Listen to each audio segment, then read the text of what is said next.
work. And, the cool thing about these guys, man, they're not afraid to jump in and get after it. As you can probably see, they are, both in the car hustling, getting after it. So, no, it's been, it's been a privilege to be able to work with these two gentlemen over the last several years. And, we worked just in a one-on-one coaching capacity. And then, they earned their way up into the mastermind room. And, man, we've had some just great experiences and just really, been a fun ride so far.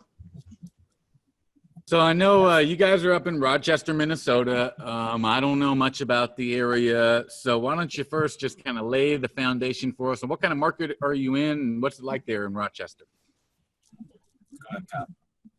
Man, that's really amazing that we've been doing this for 5 years, John.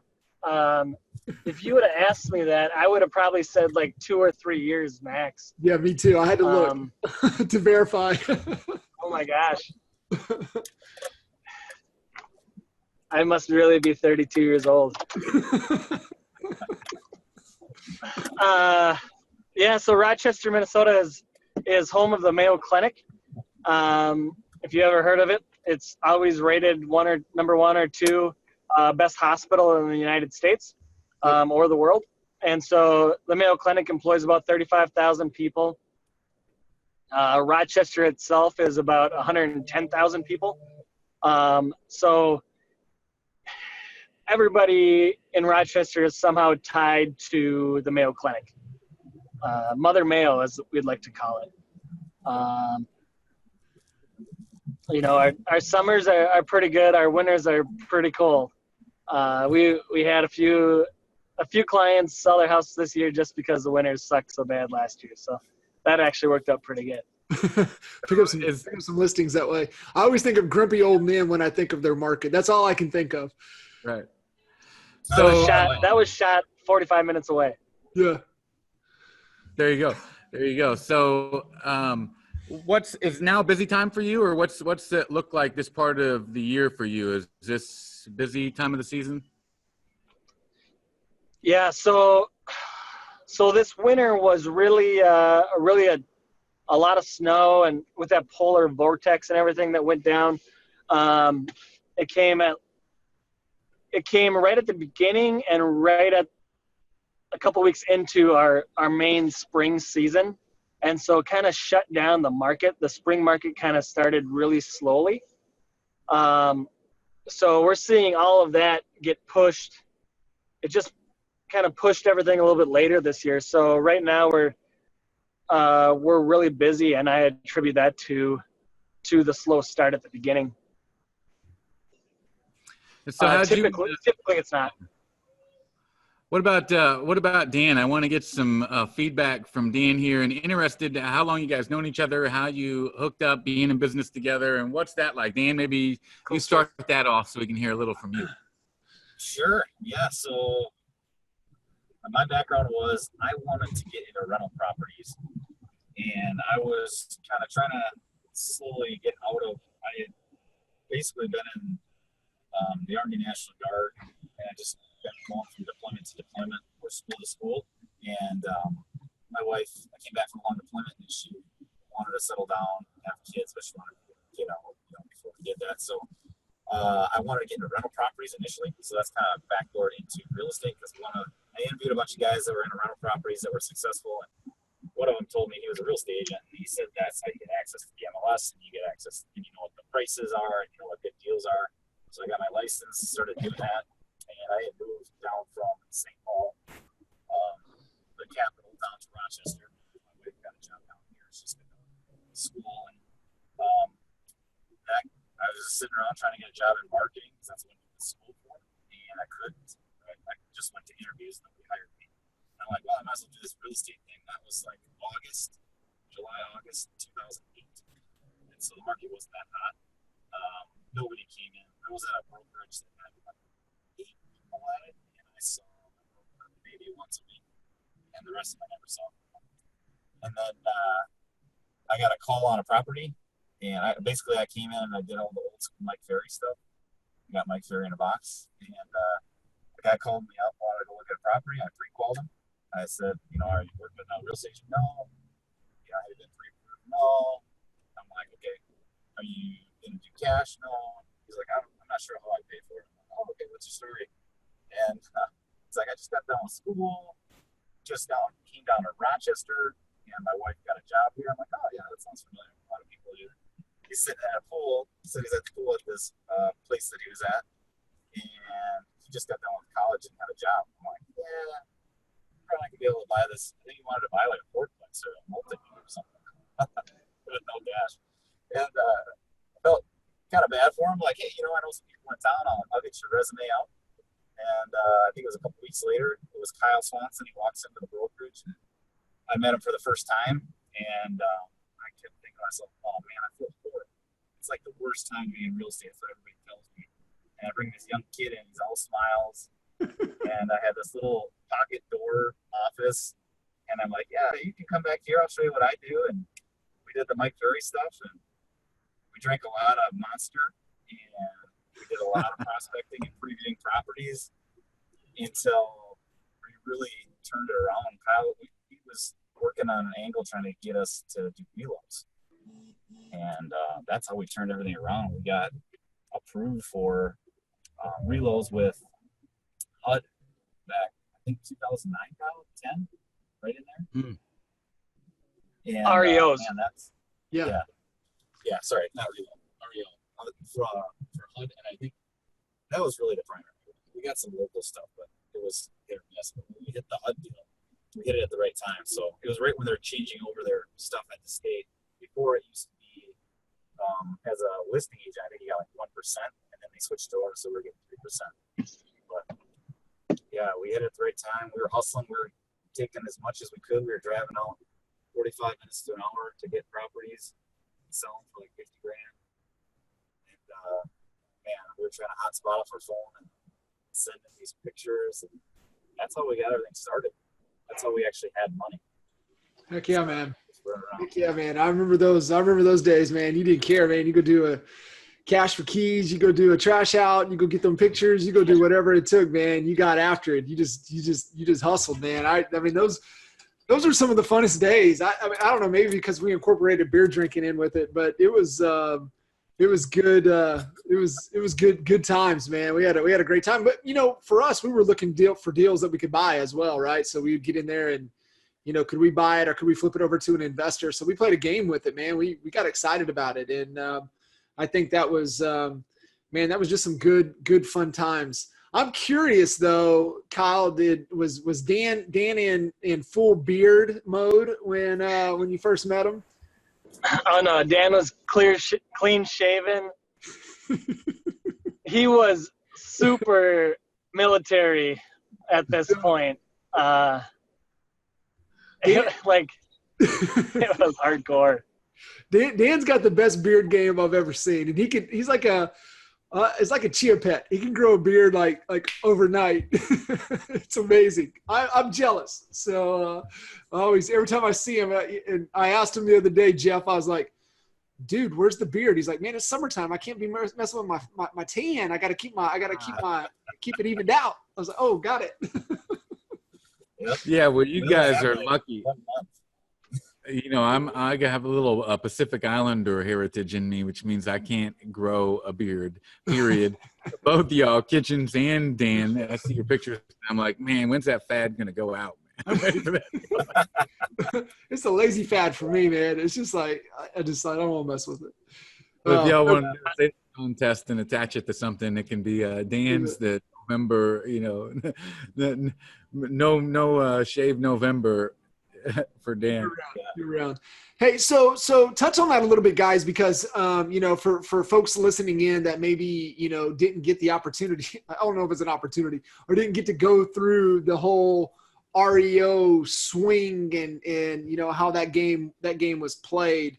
Kind of touch on a little bit for you guys. I mean, that's energy, that's fun. I mean, we're having a good time going through that, but kind of the transition out of that into, and I think that was about the time we really started really cranking and working together, was when, looking to come out of that and like, oh, okay. Because, and I would just love your guys' take on it, because our experience and everybody that I've had the opportunity to work with, it makes them very reactive, right? It's a very reactive business because you're tasked, you're on a deadline, boom, you got to go, right? So you're very regimented, very, very task driven, but you're on somebody else's schedule. And you can try to be as proactive with it as you can, but you never know. I mean, you could get a task assigned, 8 o'clock tonight, and you got to get it done first thing tomorrow, and it changes your whole day. So kind of talk about that transition period, being reactive and then going proactive, because I think there's a lot of good nuggets in there for people to understand, that difference in what it was and the challenges that you guys had to deal with it.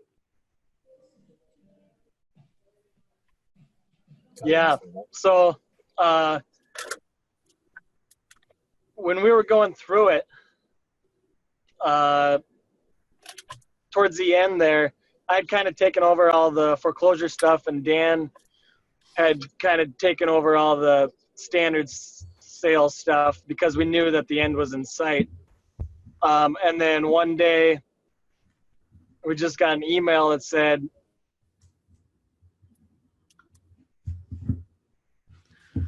I think we might have lost Kyle. I'm sure he'll reconnect here in just a second. I think it is interesting, though, while waiting him to connect, because you kind of had to start over in a new market. Like it sounds like, your business was built based on the current conditions at the time. And then when they changed, although you had the advantage of this time in the game, so to speak, you still had to probably adjust because, majority of your what made you profitable probably changed. Those opportunities started to dry up. Yeah, I mean, well, the hard thing was like we started getting back when the market started coming back, and I'd sold like a $350,000 property, and I was like, holy crap, that's like 10 HUD properties. It's like, people that have a little bit more money, they're easy to work with. We got investors that they want to look at a ton of properties and they want to make these little offers versus having a listing with somebody that's ready to lose the money, get ready, put it on the market, and then huge feedback at the time. But right Hey, Dan. Hey, Dan, I don't know if something's with your headphones with the connection. It's a little. All right. I think I had a pull over here, so let's see if I get a better spot. Yeah. So while Dan's getting clear, we got Kyle coming back. The cool thing, and this is where they've done a phenomenal job at making partnership activities work, and where I see where a lot of partners struggle is that they embrace the divide and conquer type of approach, right? And we've had to reinvent and flow with the market and do certain things, and there's certain times to where they jump in, time to cut hay, they cut hay, right? That's what they're doing right now. So, I think that's just a huge get for those of you that are in a partnership situation to where, you got to divide and conquer. You can't be riding the same lanes, but also you also wear the hat of the responsibility of production to where you have to jump in. So, Dan, we got you back.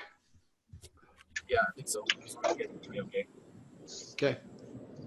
I think Kyle was just Yeah. talking about, we got kind of there, just the how you want to pick back up. We were just saying we're basically got the email that I've switched over as the best assets.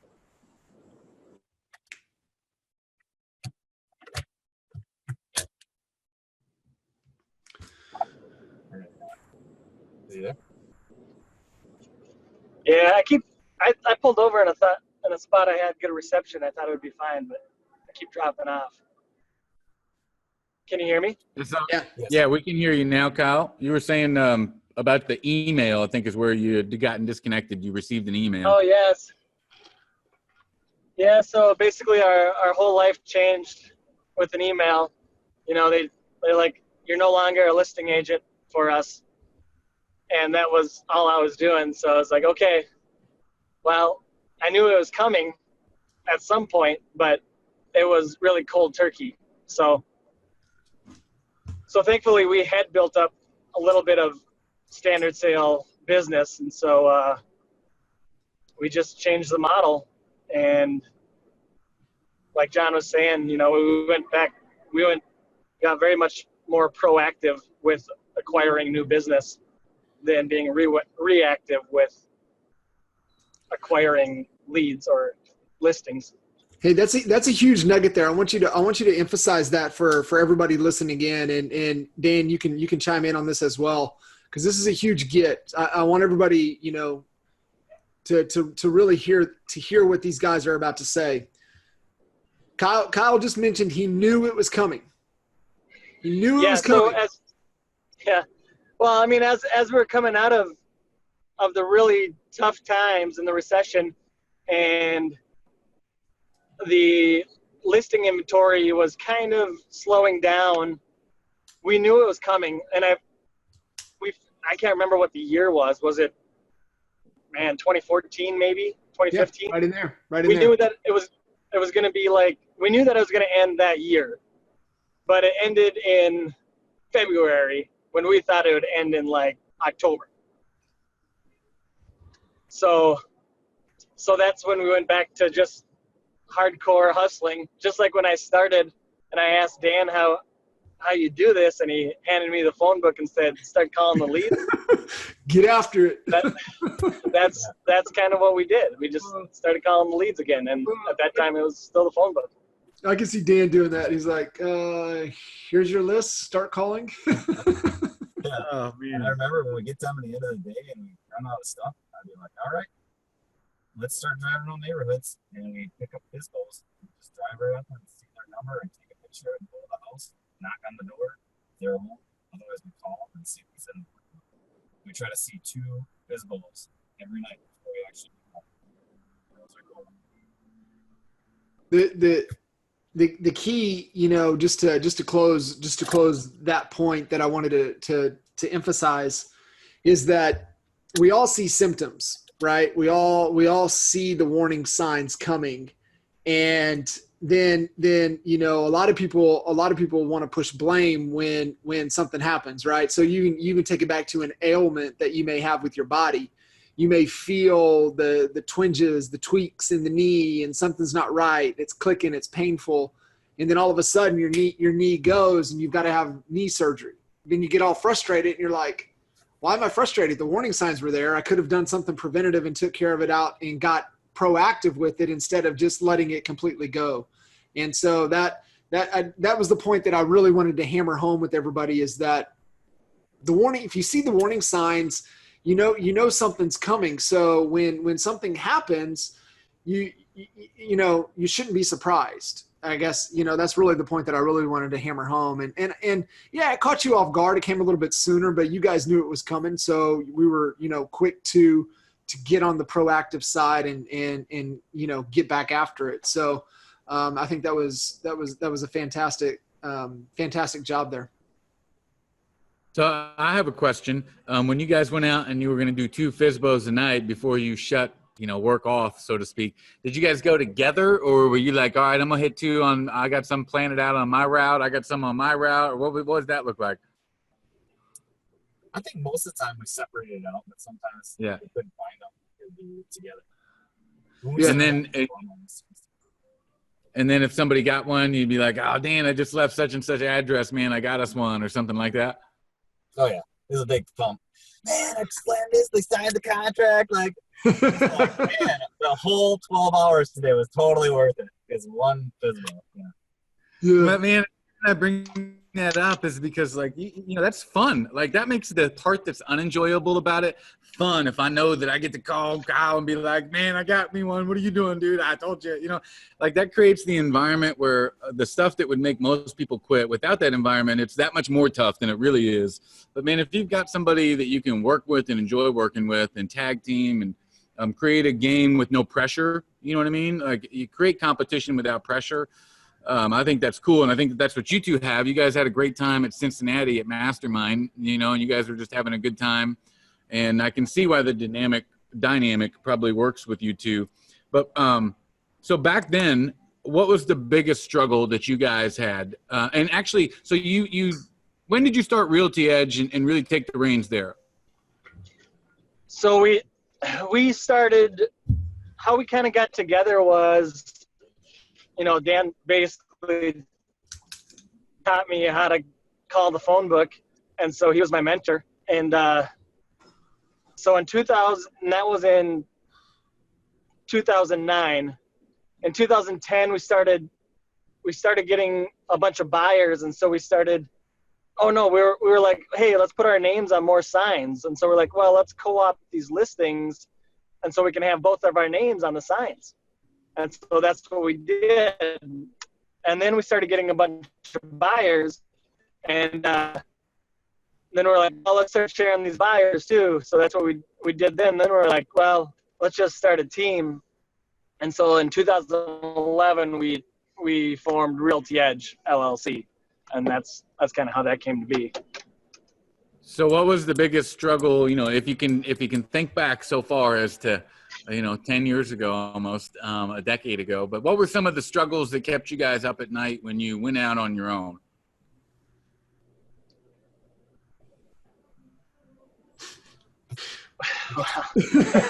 Which one? which struggle? They were all struggles. Back in 2011, anybody that was in the game, it was all a struggle. It was all a struggle. Every bit of it. Just so we formed our team, but we're still under a different brokerage. But really, it was just a matter of putting stuff under contract. And thankfully, we probably wouldn't have gotten through it if we were by ourselves, because at least this way we had somebody to kind of compete against, and then also like share our sorrows, right? Like, crap, I'm eating ramen this week. Oh, me too. Oh, I love the beef flavor, right? It was that kind of thing. Yeah, for sure. And Kitchens, you were probably, you were with them through some of that. So you remember jumping on weekly coaching calls probably and talking them through some of the strategy in the beginning. Yeah, I think a lot of the big, the big challenges, there were, we've gone through some ups and downs, and, every time, the problem with, the beautiful thing with these guys is that they can take risks. And the reason is they can take risks is because both of them can produce at a high level to where they can turn the cash flow back on if they need to.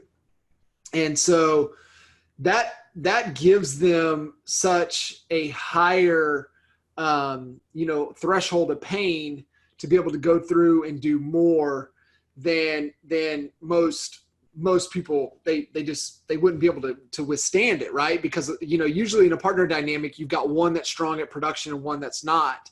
And so you've got both of these guys to where, okay, well, shit, that didn't work. Let's go. All right, we got to go hustle. We got to go rebuild.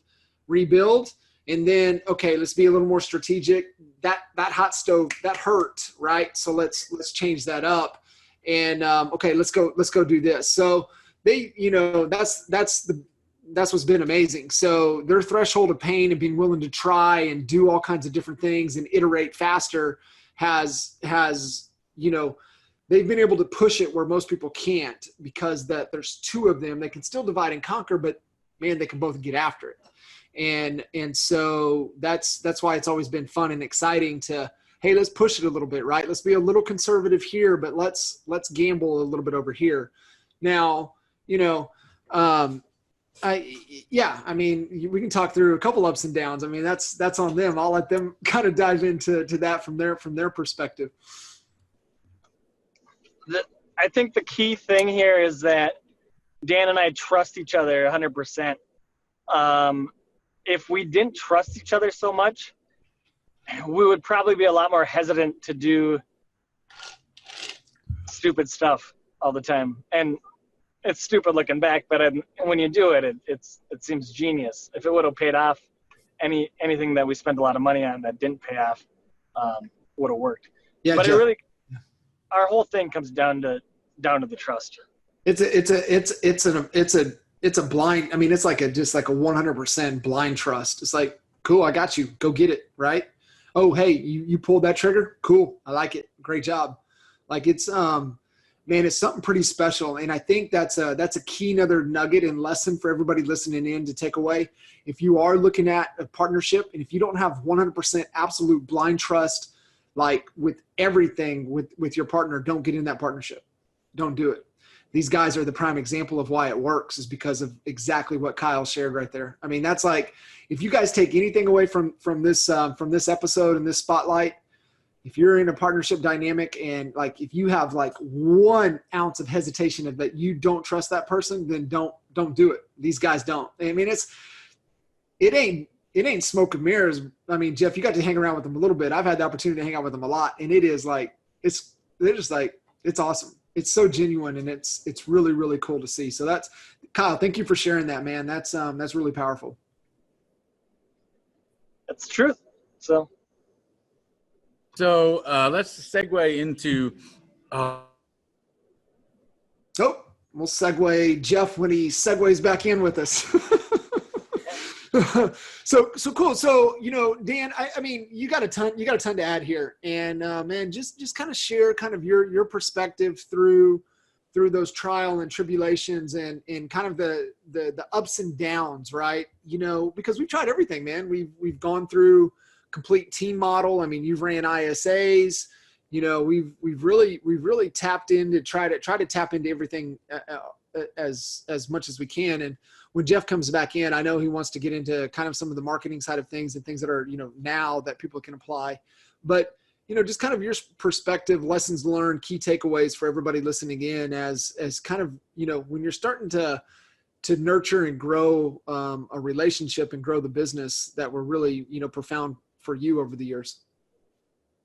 I think, just, I think when we talk about that trust, it's like, I look at, when I say it, it's weird. It's like a marriage where the two of us, there's a lot of trust and a lot of redundancy where we have to talk about stuff, like all the hard questions.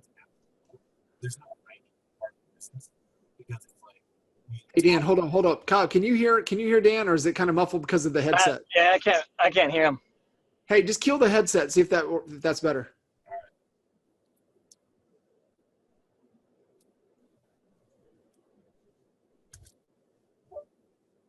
my name, please say a command.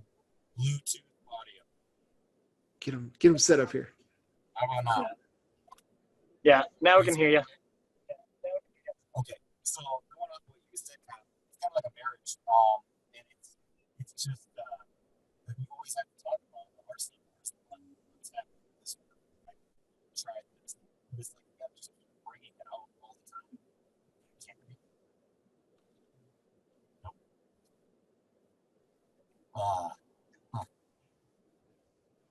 So.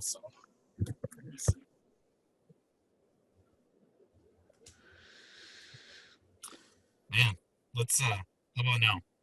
That's better. Better? Yep.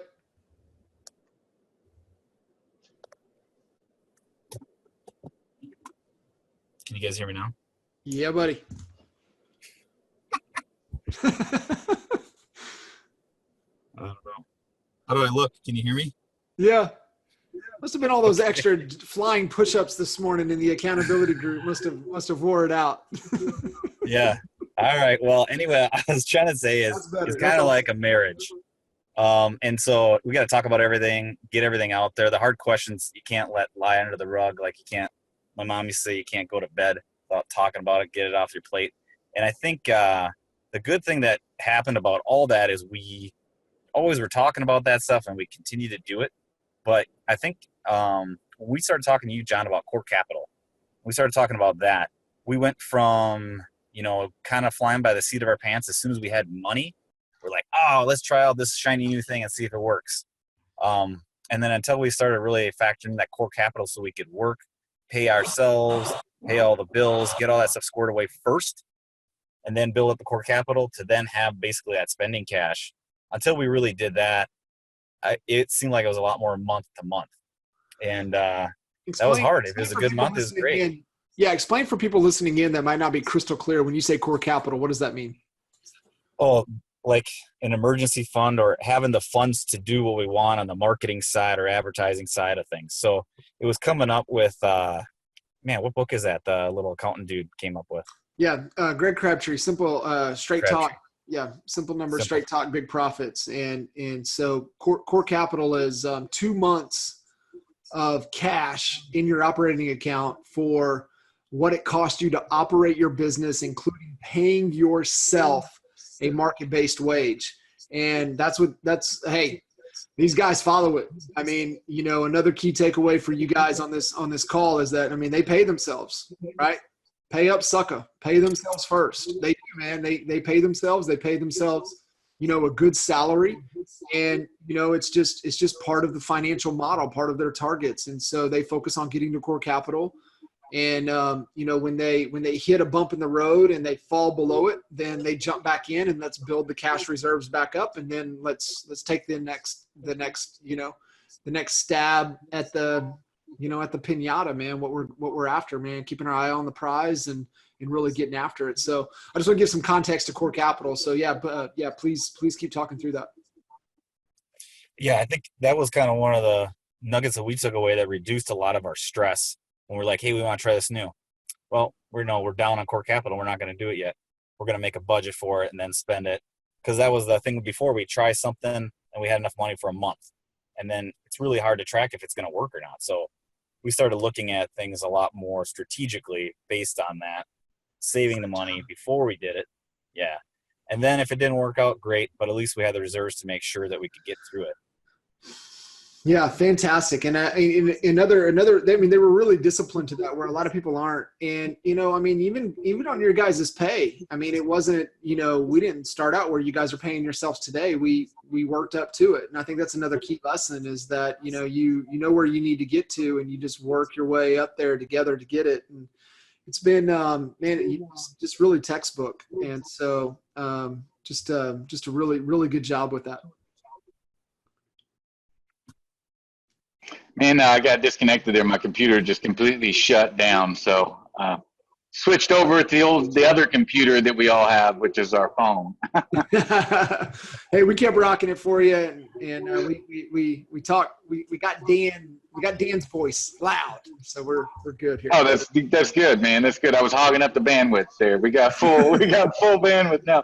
Now, what I was gonna say, and you guys might have transitioned here already, but was just to set the scene on how business looks today, and what the goal is. Right now, we have 6 months left of the year. Whether it's you and Kyle, Dan, or it's anybody else listening to this, we all have the same amount of time left this year. So, what's your goal? Love to hear what obstacles you're kind of hitting as you're trying to reach it, how you're solving them, and just walk us through what that looks like today. Okay. Kyle, you want to do that, or you want me to start? Rock, paper, scissors? We'll go rock, paper, scissors. I mean, I think our ultimate goal has always been, when we started, I mean, at the beginning we started thinking about numbers. Hey, we want to be a certain number, whatever. Now we're at the point of, we went through that transition. We were just scrounging and hustling, and our wives were like, yeah, you need to come home or this family's not going to work. Now it's we want to create the lifestyle, but it has to be done by using this business as the tool. So the business isn't the life. The business is to allow us to create the lifestyle we want. So we look at it a different way. And the rest of the goals have to align to it. Currently, we're on pace or a little bit ahead of pace for the whole year right now. But, that doesn't mean we're going to slow down at all, because we've got all Q4 and we know how Q1 can get kind of crazy. But, yeah, we're on pace for goal numbers wise. We would like to grow our team a little bit more. So that's also one of the goals, is to get more people onto the team. Kyle, you want to hop in there? Nope. Kyle muted. Okay. So that's kind of what we're looking for. Oh, God, sorry. You kind of nailed it, Dan, with the lifestyle thing. Now we're back in production and cranking up the core capital, and it takes a lot of time. So we both have kids at home and would like to spend time with them. So now we need to get that team rolling to support what we want to do. Yeah.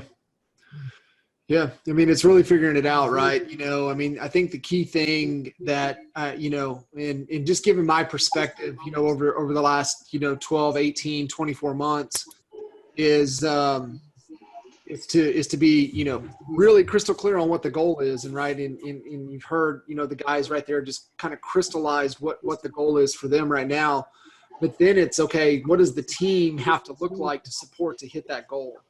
And so it's like trying to figure that out. And I think we've got a really good, you know, they've got a really good clarity on what that is to, okay, hey, we got to increase headcount to this point so we can pull back on our personal production so we can focus on the other things that are going to grow and shape this business around the life and the lifestyle that we want to design, right? That's, I think they nailed it right there. Hopefully, you know, another takeaway for everybody listening again is that it's, you know, it's not a reported world, right? It's a creative world, and you get to design it. And I think that's the big get that these guys have got over the last, you know, 12, 18 months is like, man, we can design this bad boy however we want it. How do we want it to look?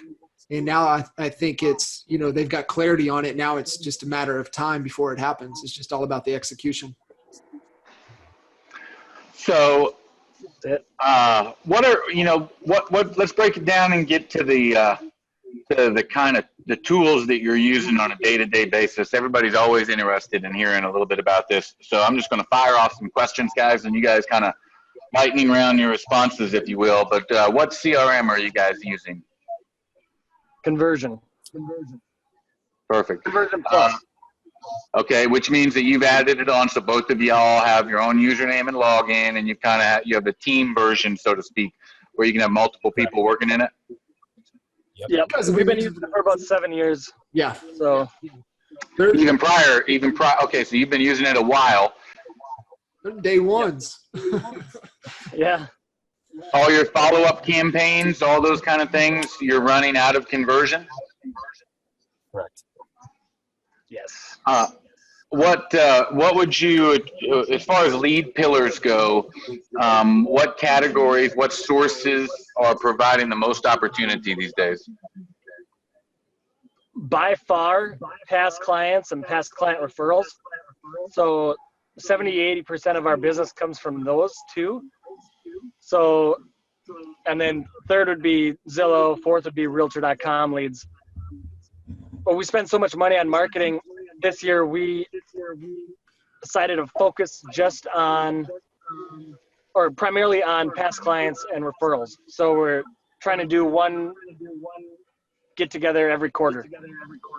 Okay, great. So my next question was going to be is how are you capturing those, or how are you, how are you getting that referral? Sometimes for some people, it's an awkward conversation. They don't know quite how to approach it. So what are you doing to have that conversation? So one of the things is every quarter or so, you guys are trying to do some sort of client appreciation event or something like that. Is that right?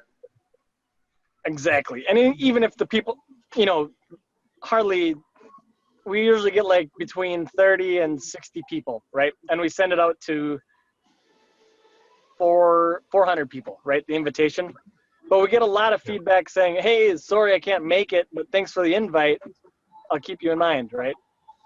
I love it. It's a way to start a conversation on the basis of something other than are you buying or selling real estate?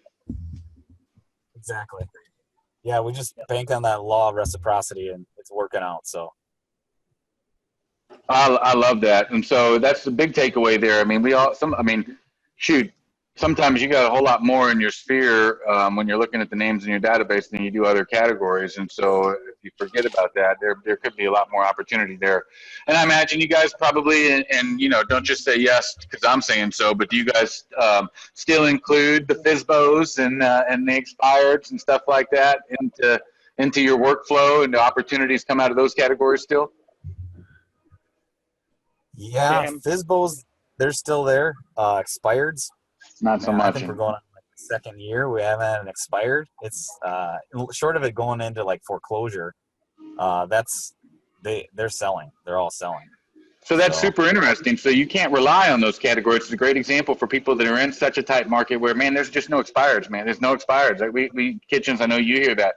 So you find other ways to find those opportunities. And if you've been working hard, you have a database and you mine your database like they're doing and creating other opportunities for you to get face-to-face with people. I think that's what you guys probably found, that, man, if we can't count on 2 or 3 listings a month coming from expireds or FISBOs, we got to get them somewhere else. And, you're either going to spend a lot of money on Zillow and Realtor.com, or you're going to get every name and number you can in your database and start working it, right?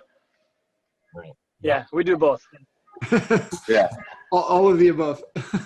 Yeah, exactly.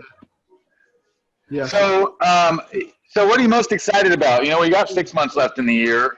It's a good time of the year for most of us. So what has you guys most excited as you look out through the last 6 months of this year? 5 months.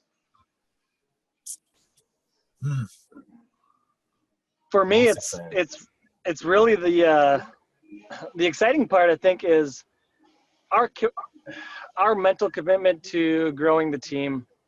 And, you know, we've always wanted to grow the team and help other agents become really good agents. And so that's the exciting part for us. What do you have in the works to plan to build the team? What are you planning on doing to help, you know, invite people?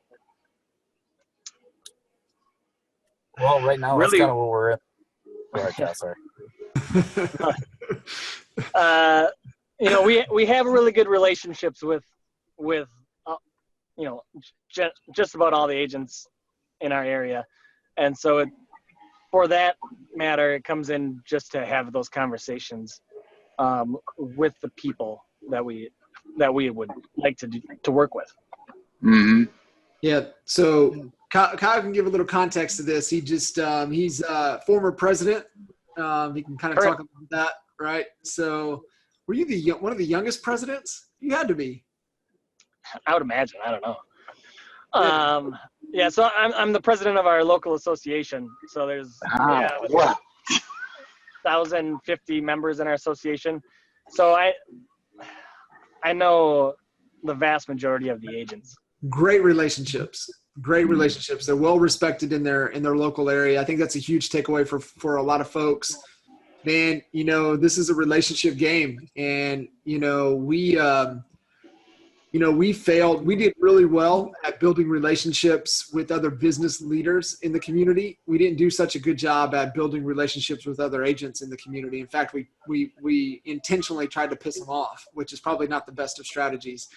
These guys have a great relationship. They really do. And so it's something of part of the overall strategy to continue to add value to the marketplace. I mean, they've already got the attention and respect of the agents. And now it's, you know, how do you nurture and develop those relationships to where you can figure out, is there an additional relationship here for us to work together in some capacity or another? And, you know, I think you guys, I mean, this is a fair statement, and you guys can correct me if I'm wrong, but I mean, I think there was a period of time to where you guys didn't want to deal with agents, right? You went through that. You didn't want to build a team. You didn't want to deal with anybody.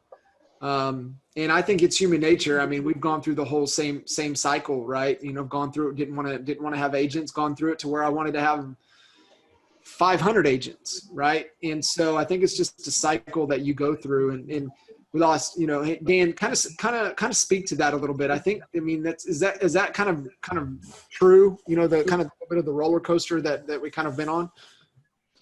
Yeah, I mean, you know, one of the things that I like. Lost him. There he goes. All right, I think we got you.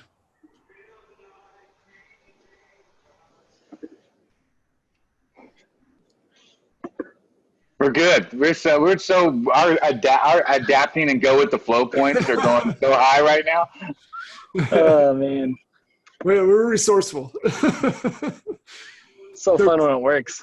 So Kyle, so what we were saying is, I was just kind of my observation is I think, we've all gone through cycles to where it's like, man, we're loving the team, we're loving the people, and it's like, yeah, I mean, I don't want to deal with them.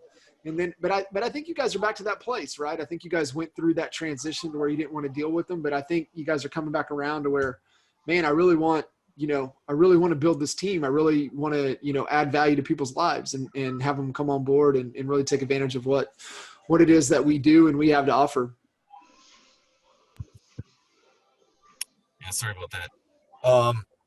Yeah, I mean, I got cut out there with another call, but I think one of the things that we really like to do is go through that, develop them. I think now we've got a better plan going forward on what we can do as people transition, because we want people to be successful. And, a lot of times agents want to leave and do their own thing, and they think they got, our SOPs all figured out.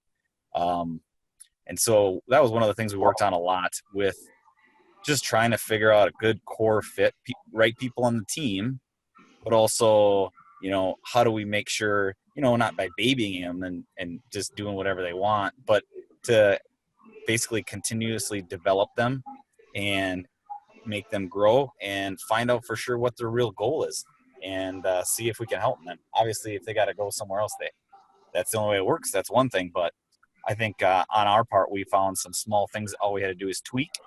And that way, we come up with a better long-term strategy for them to allow them to continuously grow and give them, more education, better training, long-term, better cuts, and the technology. But the continuous training seems to be the big thing. Right now there's so much money going into real estate. It keeps changing every quarter, every year. And so agents, to stay relevant, they really have to be able to provide that, articulate the value of why an agent should be used at all, or why somebody shouldn't use one of these, iBuyers or something else. Mm-hmm. So I think that's the thing we figured out over this last, probably six months or so. And I think now's a good time to just remind anybody who's watching to drop any questions that you have. We'll leave these last 5 minutes or so for answering any questions that you might have. And while we're waiting to see if anybody's got anything, I know you guys have been working with kitchens for a long time. So how has that been, getting a coach? Did it make a huge impact? What's that experience been like, having somebody to be accountable to? Yeah, I mean, that's a great question, because if somebody has never had a coach before and they're like, oh, I don't want to pay somebody money to tell them to make me do what I don't want to do, that's how you grow, period. Like, you don't grow by just getting your mom to say, oh, you're doing such a great job at that real estate, son. Yeah, I haven't sold any houses yet, but it's like you got to have somebody tell you, hey, the reality is, are you doing the right activities? If you're coming in and you're working 12 hours a day, just sitting in the chair waiting for somebody to call you on the phone is not going to get it done.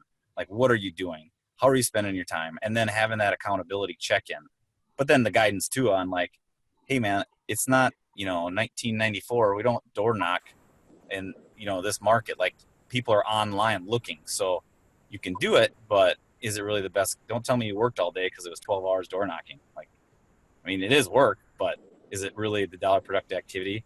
Are you highest and best really use, spending the best time available to do that? Or is it better to, learn how to do click funnels, online marketing, get people to check out your content and bring them in?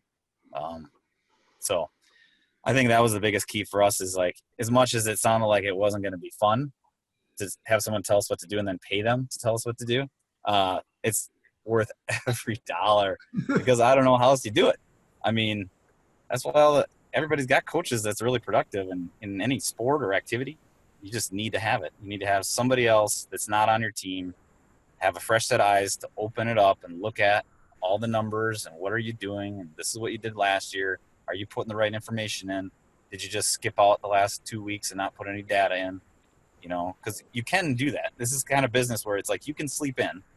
You can not do the things you need to do, especially if you're having a good quarter, a good month, and kind of slide by, but it catches up to you. And so without having that, I don't know if I know we wouldn't be consistent, let alone I don't even know if we'd be relevant right now. We just learned so much by being in the group and, asking John questions and going through a lot of the stuff and saying, hey, are we going down the right path? Should we try this? No, somebody's done that before. Don't do that. But maybe think about this. Or, well, let's look at your core capital. What could you afford right now? Is it worth your time? Let's do some research. Let's ask some other guys and gals. So, well worth it. Yeah, pulling the connections, and then I think too, you know, it's also I think it's also helped navigating the waters outside of the business element too, right? You know, it's just like what we've been talking about is like, you know, shut the damn cell phone off. I mean, there's nothing in this business that can't wait. You know, wait 2 hours. There's things that are more important than, you know, taking that phone call so you can, you know, be on somebody else's agenda, right? Really focused on, you know, what's priority, what's important. So I think it's not only growing from the business side of things, but it's also, you know, are you guys growing and getting better each and every day? For me, that's the most fulfilling is like, I mean, are you guys growing better, you know, as human beings? Are you guys growing better as leaders? Are you guys growing better as friends? Are you guys growing better as fathers? Are you guys growing better as husbands, you know, as sons, as, you know, brothers, you know, to family. And so that to me that's more important than anything, because as you grow as a human being, everything else grows around you. And you know, that's always my barometer, right? You know, how are you guys growing each and every day? And because the business side will just follow, right? I mean, that's just leadership. And the more that you guys are growing as human beings and as men, you know, that just sets the example, man. You know, you guys, like you said, you have young kids, man. How are you showing up every day, modeling the behavior that you have, that you want to instill into them? And that's what I'm more proud about than anything, you know, with with you guys, working with you guys over the years. Awesome. Yeah. Thanks, John. Great. Yeah, man, you guys put in the work, and those are awesome, kind words to share, Kitchens. I think that means a lot, man. I love hearing it. And just remind everybody where they can go. I know we had a few people this week already kind of start their journey by scheduling a clarity call with our team and start the process there of getting clear on what they can do to make a change in their business. So where can anybody go listening to do that? Yeah, man, we've got, you know, we've got a great video that we put together over at kinderreescoaching.com. We, you know, really walk through the whole process, everything that we've learned and really what you can take away if you really want to take your, you know, your whole business to the next level. You can go through that process, man. I would say it's an hour long. It's worth your investment to sit down and kind of listen to that whole process. And then at that point, you know, schedule a clarity call, jump on a call with one of our, you know, strategic business advisors, let them kind of get a little inside glimpse to what's going on in your business, give you some good feedback, some things that, you know, you maybe can optimize and see, you know, how much of a good fit we would be for each other. So yeah, check it out, man. kinderreescoaching.com. Check out the video and look forward to seeing you guys and working with you guys in the future. Dan, Kyle, really want to appreciate you guys for taking the time to share your story with us. You bet, Jeff. Yeah. We didn't even sorry for falling off. the surface. there's some really good stories. So that's what I'm saying. You guys get in coaching with us, come mastermind with us, get to know these guys. These guys are lots of fun. There's baggage. All right. I'll let you hit stop since I had to jump off and get to hear on my phone, Kitchens. No worries. All right, guys. I appreciate you. I know you guys got a busy schedule. Right. I appreciate you taking the time. Jeff, thank you as always. We'll catch you guys on the next episode. All right, bye. Thanks. See ya. See ya.